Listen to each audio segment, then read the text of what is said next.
Welcome back, everyone, to another episode of College Hockey Talk. On today's episode, I'm joined by a recent graduate of the Princeton women's hockey team, Mariah Keopple. Mariah was on the 2019 ECAC All-Rookie team. She was also a 2023 Honorable Mention All-Ivy League and a 2022 Second Team All-Ivy League team. Thank you so much for coming on the podcast today, Mariah, and how's everything going? Thanks for having me. It's going pretty well. Well, that's good to hear. And obviously, you recently just graduated college. So, what have you been up to since then? Anything interesting? Yes and no. I didn't get look for any jobs right away just because I kind of wanted to have, a summer with a lot of not a lot of stress. So I've just been I do want to get into like the fashion design space. So right now I'm thinking about either going back to school or getting a job within that space. So I've just been kind of self-teaching myself certain things, how to sew, and speaking to other alums from Princeton that are in the space and see what I need to do for that. But yeah. That's awesome. I saw that you did something with Royalty. I forgot the company name, but I see that you do stuff with them. Are you still planning to do that during the summer though? Yeah. So I've been first working out with them before they even have like a clothing line since my sophomore year of high school, I want to say. So I've been with them since the start, like since we were putting on like the diamond on the Nike shirt. So yeah, I just help out with them whenever I can and whenever they want me to. So yeah. And hockey wise, do you still plan on being involved with hockey in the future? And or are you officially retired from the sport? So I took a little bit of a break, but I'm not officially done yet. We'll see what happens with, the upcoming like news of the league and things like that, but not officially retired, so we'll see. What's your thoughts on all that stuff with pro hockey going on right now on the women's side? Because obviously it affects you a little bit since you just graduated from college. Part of me is thinks it's a good thing because it seems like women's hockey is taking a step forward. Having the one league obviously will give the NHL a chance to sort of realign itself with it and put money into it. But at the same time, I feel like a lot of players sort of got screwed over because of how it was announced and how the whole thing was set up, which I thought they could have done a better job with that. I was just curious from your perspective what your thoughts were on that whole situation. Yeah, it's honestly a bit crazy, and I feel like me personally, like around so many girls from both leagues. Like for example, I was just like in the gym yesterday just talking to them about it, like Maddie Rooney with like the PW, but then Ali Thunstrom of like the PHF. So it's like a lot, like you hear a lot from like both sides. I definitely think it will be good. Like it's good that there's gonna be one league. I think there's just gonna be a lot more opportunities. Um, but yeah, it's tough kind of how situations go down. But I think that there is a lot of good that can come out of kind of an unfortunate event for some girls out there that have already like, signed their contracts and things like that. But So let's yeah. transition now and talk about the beginning of your career and sort of work all the way up to where you are today. So you're from Wisconsin. So talk about growing up there and how did you start playing hockey? Yeah, so I grew up in Menominee, Wisconsin.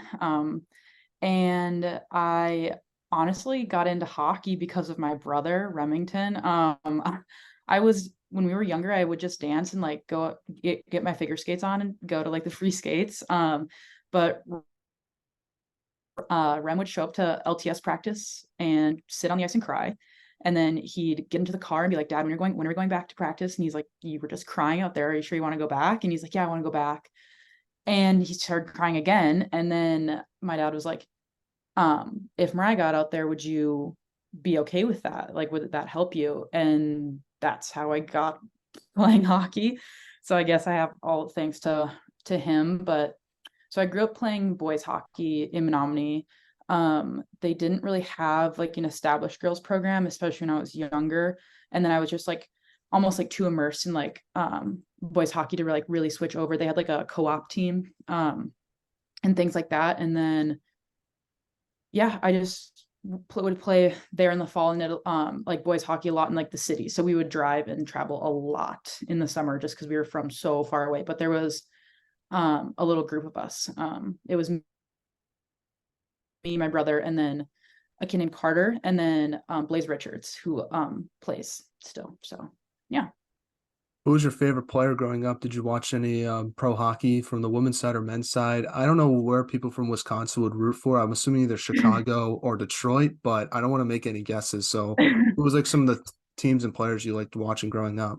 Yeah, so I guess I would have to say one of my players that I grew up watching, and I also would go, they would always have games like at the XL, but Megan Duggan, I would watch her all the time. And I also did a project on her. We had like a leadership project in school, and I did like a whole PowerPoint on her and everything. So I really like to watch her, especially just like the way that she would hold herself. And then again, like I did a project on her with leadership, but like the way that she leads, and it's incredible. So watching her was awesome growing up.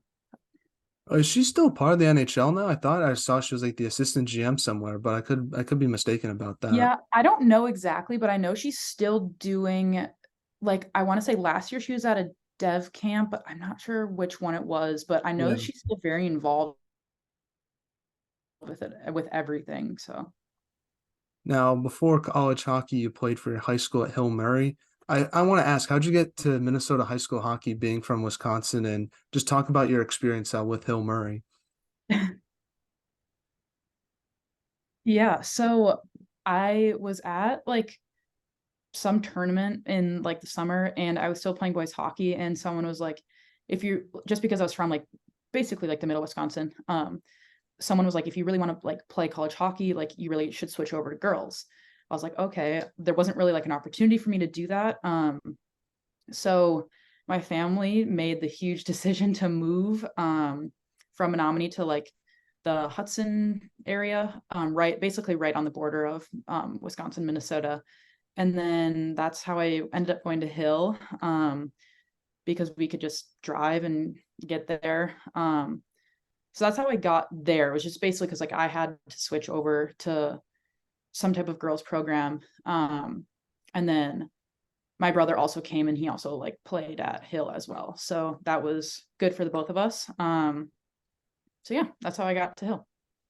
What was your experience like there? And what's like some of the best memories you have from your high school hockey days? Oh gosh, there's so many. I really enjoyed being at Hill. Like, for example, like my freshman year, um, technically I was the one defense that was uncommitted at the time, and there was five other D1 commits on the team. So just like being surrounded by those girls, especially after being surrounded by like guys, all the time, just like girls that are like committed to college was just like really incredible for me, especially at a young age. And some of my favorite memories, of course, is winning the state tournament. And then unfortunately, fortunately we made it every single year I was there, but unfortunately we kind of declined as we Mhm. were in the state tournament. But every year was amazing. I would not trade that for the world. Every single time we would win section finals, it was incredible. It was amazing to play at the X in high school. And you got to play with some incredible players during your time in high school. One of them obviously being Nina Steigoff from Quinnipiac. Just talk about how does playing with those type of players help prepare you for college hockey? Yeah. Obviously being surrounded by people that can push you every single day, and a lot of those girls I would also train with in the summer. So it wasn't even like, high school, you're practicing during the winter and things like that, but it also translate into the summer, which was really nice. Getting to know each other's like tendencies, you could really push each other in a way that you needed to be pushed or they needed to be pushed, which was really nice. And then of course those girls are awesome. Like Nina is amazing. Love that girl. But it was just nice. Like, and there was a lot of people, like again, like for my freshman year, like Mackenzie Steffen, like being a defense that I really looked up to. Like there was a lot of girls that really helped push you, but also like showed you the path on how to get to where you want to be, which was good. Talk about the Minnesota high school hockey scene and just what's it like being a player in that atmosphere and culture. Because I'm from the East Coast, and Mm. obviously you played college hockey in the East Coast, so it's a lot different out here versus in the Midwest in regards to high school hockey. Mm. Just why is it so different, and just how cool is it to sort of be a part of that atmosphere where you can sell out an NHL rink for for a high school hockey game, which you really don't see that much anywhere else. Yeah, you definitely have to explain it when you're out on the East Coast. Not a lot of people understand unless you kind of either show them, videos or things like that. I mean, when my brother was in the state tournament, when that was our sophomore year, I think. I think it was my sophomore year. My brother was in state tournament, and people like my teammates were sitting there watching it with me, which was really cool. Just because they don't really know, but once they like realize like what you're like explaining, because obviously everyone's been to an NHL game, that they're like, that is crazy. And just a tight knit group. Like again, you come back in the summers, like even this like there's a upcoming like summer Selly League that's a bunch of Minnesota current college players, incoming college players, professional girls that are all from around here that come back and play, which I don't really think you can get that anywhere else. So it's just a really incredible group to be a part of, huge group to be a part of, but a really incredible group. Now, I was talking with somebody before, and I feel like you would have a good opinion on this. I think college hockey is more popular in the East Coast than it is in Minnesota, but high school hockey is more popular in Minnesota than it is in the East Coast. You've been in both. Do you think that's a true statement, or is it a little bit fabricated? Um, I mean, high school hockey for sure. Like high school hockey in the East Coast, like it's not like I don't even know if I know of anyone that played it's like high school like we do hockey out there. But college wise, I mean, I think it's hard just because I'm so surrounded by a lot of people that, Hmm. either play in it or like have an attachment to it, especially also very hard for me because I went to Hill, and this is like a lot of people when I moved thought Hill Murray was like a hockey school. Like I was going to like a boarding school. Yeah. So I think it's also hard coming from a high school that's just like really surrounded by hockey. So yes and no. All right. I just think, like the bean pot, for example, that's something that Yeah. like it's like so huge up here. And I feel like you wouldn't see that too much in the Midwest. Whereas the state tournament, for example, in the Midwest, you would never see that here. It's a lot of prep schools and Yeah. stuff like that. And That I think is that's cool because most players out here cannot play for their public high school and make it to college hockey at a high level. Like you have to move out at a young age. And I think that's cool that you could stay at your hometown and play for your team and play with good players and have success and get recruited that way. I think yeah. it's super cool. It's a little jealous on my end as well. Yeah, it is truly amazing when you really look at it. Yeah. We'll talk about your recruitment process with Princeton now. What made you want to go there versus other schools you might have looked at? hmm Um, so to be honest, when I first started getting recruited, I really didn't know what an Ivy League really like all the details behind it were. I had good grades. I really like school. So when I started getting recruited by them, I was like, wow, like this is an incredible opportunity. Um, and then I visited Princeton first. So every single campus I went to, I was comparing it to Princeton. And I mean, I think I'm a little biased now, but I don't think anything can compare to Princeton, just like the campus as a whole. Um, like the facilities at other schools are really grand for athletes and things like that, but like the kind of home that Princeton builds, like within our athletes and things like that, is really something that I mean, obviously, like I've learned over my past now 5 years, I guess. Um, but yeah, and then I also between when I was visiting schools in the Midwest and out east, I really felt like I wanted to go out east. So then I really started kind of honing in on those schools just because obviously I'm from the Midwest, so I kind of wanted to experience something different when I had the opportunity to. So that's what really led me out there. What's the difference between getting recruited by an Ivy League school versus like a regular school?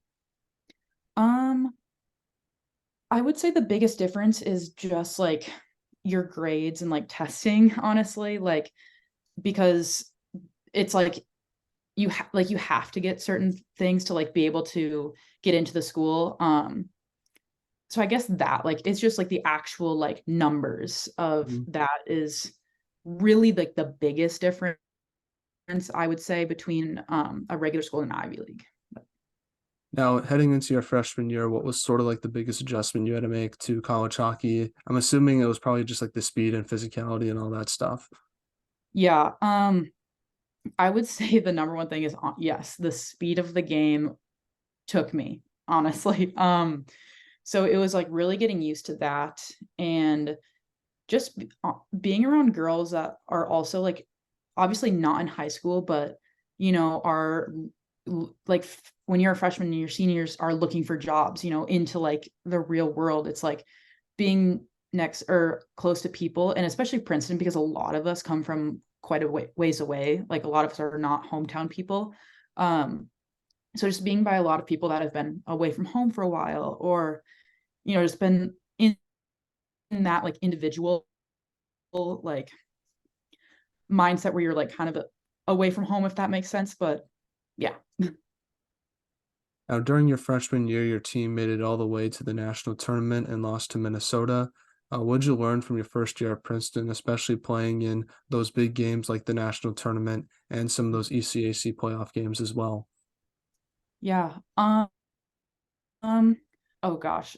I would say especially for our team at Princeton, I really learned just like letting go and having fun, but in like a serious sense.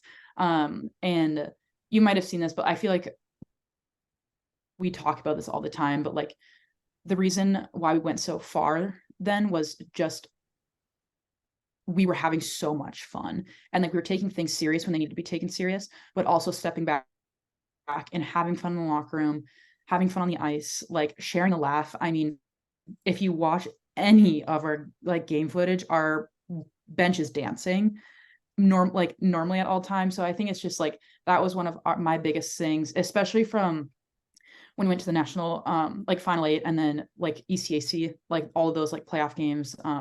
It was just like relaxing and like having fun, and like realizing like where you're at, but like not taking it so serious where it's really gonna like affect your game. And then obviously your team made the step forward your sophomore year as you guys won the ECAC championship before many things happened in the world after that. But talk about what it was like winning that championship and just what it meant to you and what was sort of reaction when the OT goal went in. Yeah, it was incredible. When that goal went in, it like I couldn't see it go in, but I just like saw the ref signal that it was a goal, and then everyone's hands just went up in the air, and like the only thing that I could think of was we did it. Like we made history. Like it's incredible. Like we got to that game again, like relaxed but having fun, but being serious about the game. Um, and it was just an incredible experience, because when you do something like that for a team that has been building and building, from like a good like base of alums, and just like making the alums proud, and just it was really really an amazing experience.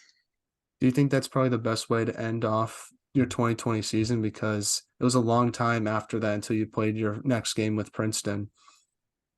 Yeah, we always say that we have no idea how much farther we could have gone that year, but we had a good team. So if that's how we had to end, of course we would have loved to end that way.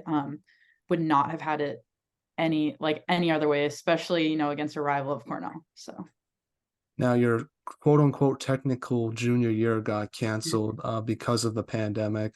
My question is, how did you handle that challenge of not playing that season, and how did you sort of get ready for the upcoming your COVID junior year, I guess I'll call it, that year mhm. with all the adversity you probably had to face with things being closed and just the restrictions that were going on at the time, and just with all the uncertainty that was going on as well?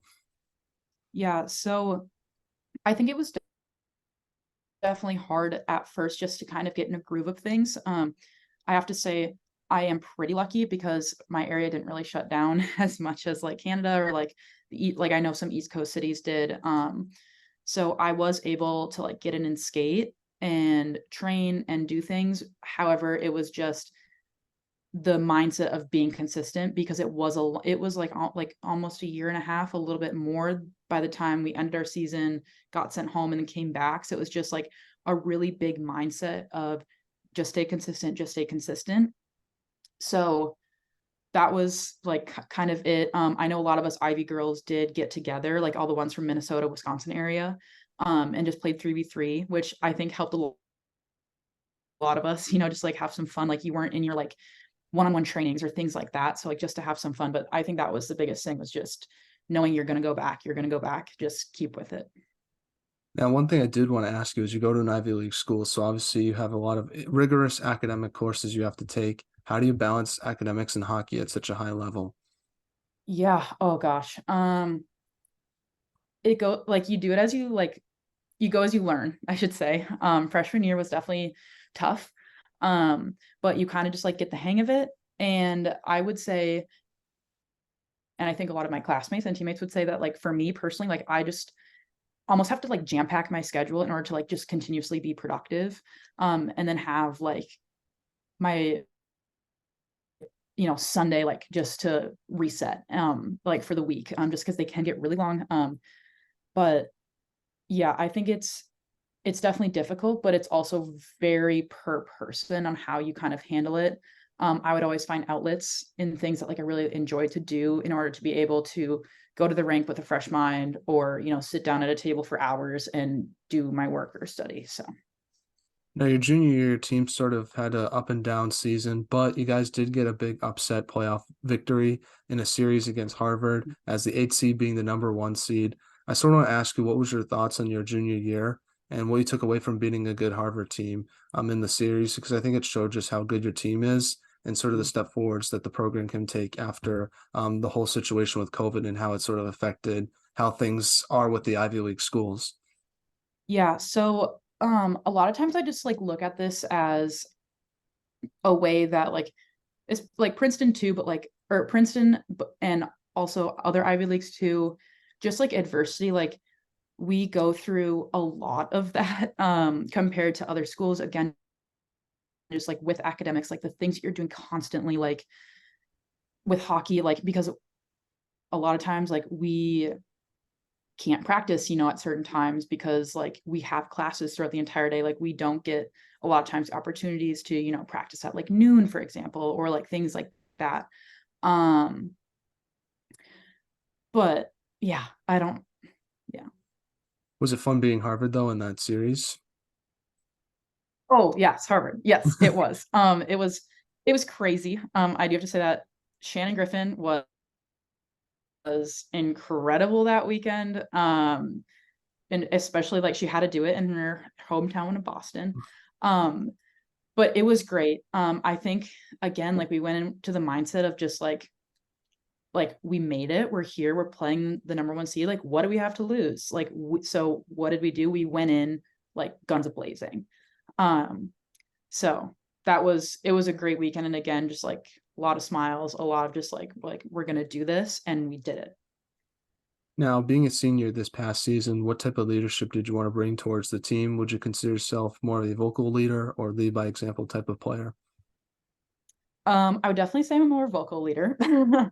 But I also think our core group, like me, Maggie, and Sarah, all really like meshed well. Obviously, Sarah's not technically is not in our grade anymore, but just like starting out as freshmen, and being really like a huge part of PWH and like the history that we've, like crushed in the like history of our team. And just being like a core group between the three of us really helped.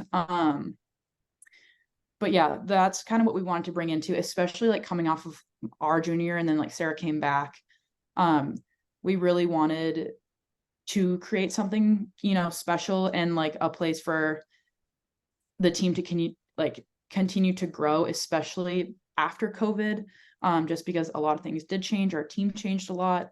Um, but that's yeah, just starting to build, for what's to come. Now, what's it like playing in the ECAC and just the competition you guys play every weekend? So it's you got to show up every single game, every single weekend. Anyone can beat anyone in our league, which is the fun of it. But so you can't ever take a weekend off. And then I think it might be changing next year, but when I played, Ivy Leagues didn't get like any bye weekends or anything because we started later than every other team. So that was again like you didn't really get any breaks and you're just like on the go. But you always every single game you had to step up to the plate So I think it goes to show like certain games, even this past year, like anyone can beat anyone. So always have to be prepared.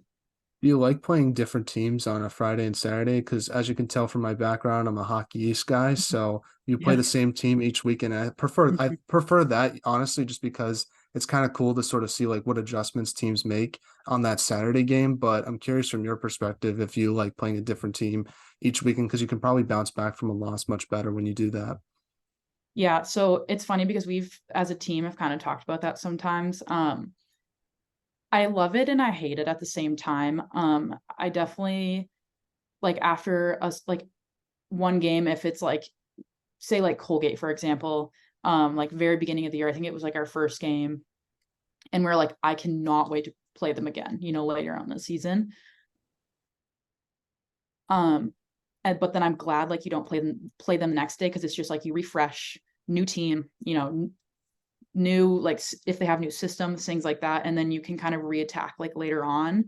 Um, but also it's that kind of like adrenaline or like the tension that's built up during the game, and you can't like go back and like play them again and just like Mhm. like things like that. It's a little bit of a give and take.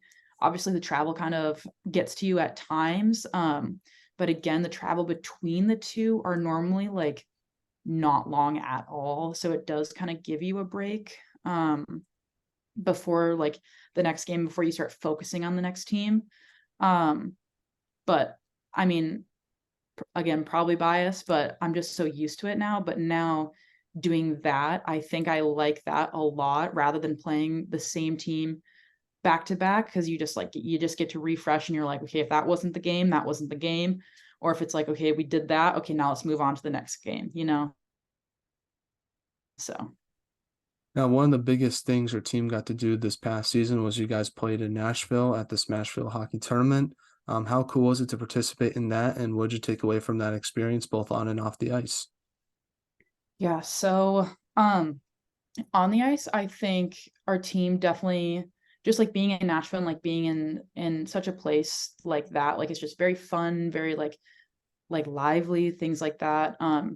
It definitely helped our team form more bonds, especially because it's technically really early on in the season. So I think that was a good weekend for us on the ice. Maybe not like the numbers that came out from the weekend, but just like all of our vibes within the locker room, on the ice, practice, things like that. And then off the ice, it was just incredible to see all the like the young girls. I'm so happy to see such a city grow with girls hockey, especially from someone that didn't really grow up around a lot of girls playing hockey. Um, so it's really, really great to see that aspect of that whole entire weekend. I really enjoyed that. Yeah, it looks like it's becoming more of a hockey town because I don't know if you watched the draft, but it seemed pretty intense with Yeah, all the hockey fans that were around the area. it did. Yeah. I know you guys didn't have the results you wanted in that Nashville experience on the ice, but off the ice, you guys won with some of the best outfits of that weekend. I'm assuming you coordinated as sort of the fashion expert on your team. I do love my game day outfits for sure. Who would you say had the best outfit in Nashville that weekend? Like how'd you come up with the hats, I guess, because that was probably the best part. I think you have the best hat game in all of college hockey. Oh, thank you. I have loved brim hats for like a long time. I have some on my wall right there. But I have a big collection of them. So when I found out we were going to Nashville, I was like, I'm bringing out my hats for that weekend for sure. Um, so yeah, I definitely started with the hat and then coordinated the outfit after. Yeah.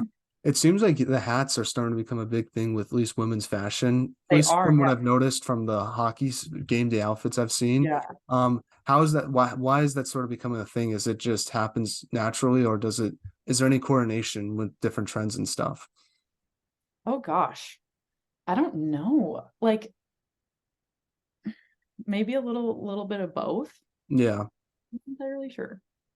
Yeah, no, I think it's cool. I think you're starting to see it more with the guy side now too, but it Yeah. really feels like it's picked up on the women's side based on all like the best outfits of the week that we do Yeah. on College Hockey Talk. It seems like hats are really making a comeback because it makes sort of complements the whole thing. Yeah. Now, just talk about playing at Hobie Baker. I think that's one of the coolest barns in all of college hockey, and obviously you guys got to celebrate the 100th year anniversary of it with the Stanley Cup showing up. what was that weekend like doing that, but also what's it like playing in that rink?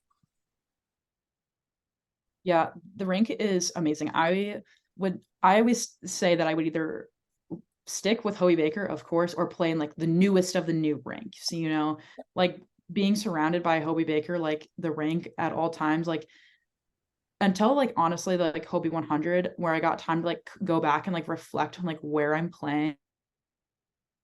It was like it's amazing because you see it for the first time, you're like, oh my gosh, this is crazy. But then it kind of comes the norm, which I'm so happy that is my norm for playing in Hobie Baker. But it's incredible, especially like even my brother, like he was a freshman this year and like he came at to Hobie Baker and he was just like that's an incredible rank.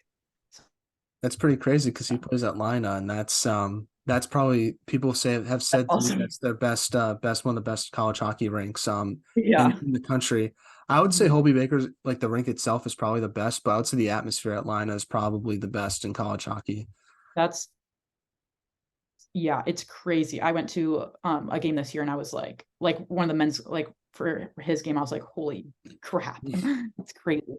Yeah, I went to the UConn Cornell game at MSG, and I was the only UConn there fan there pretty much. And of course, they lost 6-0, and it's the most hostile crowd I've ever been a part Yeah, of. And and going to they a travel college hockey everywhere. game. Yeah, Oh it's yeah, crazy. so like I was getting chirped all the time, Yeah, and of course you can't do anything about it because your team's getting blown out. But that was a pretty good fan base, not gonna lie. But yeah. obviously, bias. I think UConn fans are number one. Now, Yeah. individually, what would you say was the biggest improvement you've made to your game through from your freshman year to your senior year? Oh gosh, speed for sure. Over the gap year, I've very much focused on stride work, things like that, just to like, and quick feed, quick starts, things like that to really improve the speed of my game.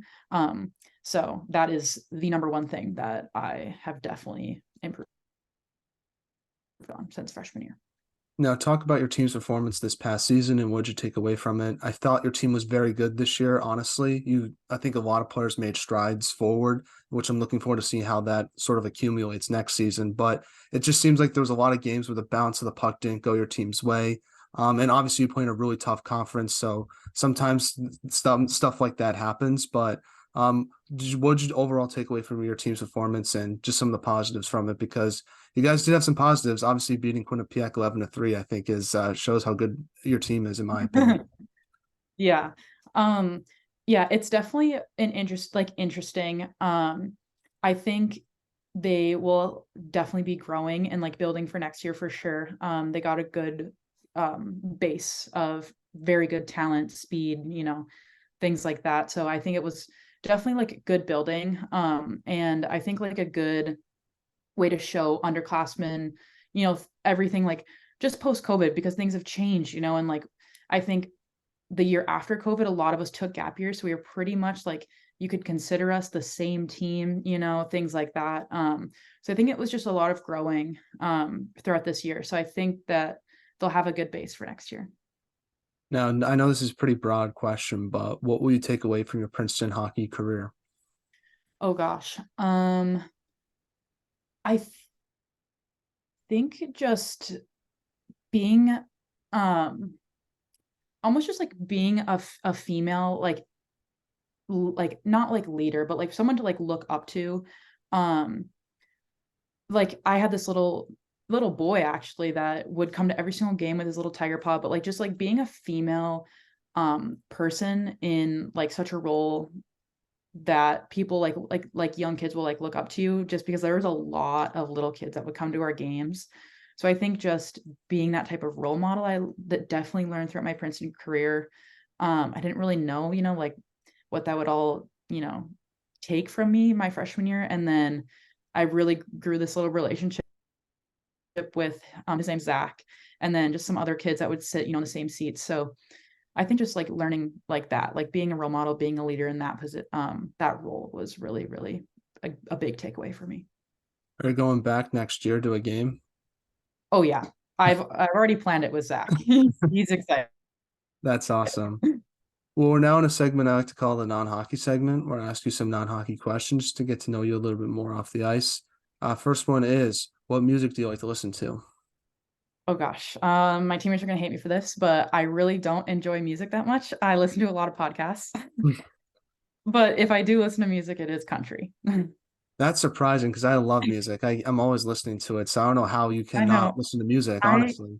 I have no idea, but every single time I get in the car, I always throw a podcast on. But What's your favorite podcast? Obviously, it's College Hockey Talk. That's everyone's number one. But besides exactly. ours, who That's number would you one. say? And then number two, is it's called The Skinny Confidential, but it's basically like a health and wellness podcast. Basically, they cover a lot of different topics. So I really like to listen to them. Now, what's your most embarrassing hockey moment? Oh gosh. So I don't even know. I guess like looking back on it now, it's like funny, like we laugh about it. But my freshman year, we were playing Colgate, and I think it was like second or third period or whatever. But again, like I wasn't really ready for the speed of everything. So I literally got walked by a Colgate girl, and they went down and scored. And I go back, I was like, I think I need to sit on the bench. But we laugh about it now, but it was just like you're a freshman, like you were just not ready yet. But Did the coaches chirp you in that after the game with the video session? Because that's probably oh, the worst part about it. Like everyone has to watch it over and over again. yeah. Yeah, that's the worst part. Worst part. Uh, who on the Princeton women's hockey team has the best style off the ice? I feel like you would give us a good answer for that. Oh boy. Our team honestly really likes to get dressed up for class and things like that. Let's see. I would say so Solveig has just her super cute like European style that's like she always has just like the cutest little flowy dresses on, like tops and things like that. So I would say either her or Sarah can always pull out some good style as well. So Well, I was recently interviewing Catherine Kramsov, and she said that you and Jane Keel have the best style on the team. So I don't know if you had any reaction to that. oh gosh, that's so sweet. Jane also great style. So does we call her Anne, but her older sister. But yeah, that's so cute. I try my best. Well, she said she didn't have good style, so I feel like I want to give you the opportunity in the podcast to pump up Catherine's off the ice style because I think it looks pretty good in my opinion. Well, yeah, she has great style. It's just the one thing with her that is so funny is it can be probably 70 degrees out and the girl will have a winter hat on or winter coat. We have no idea why. And we always give her crap for it. But she's like, I have to, I'm cold. And I'm like, you're not cold. There's no way you're cold. Yeah.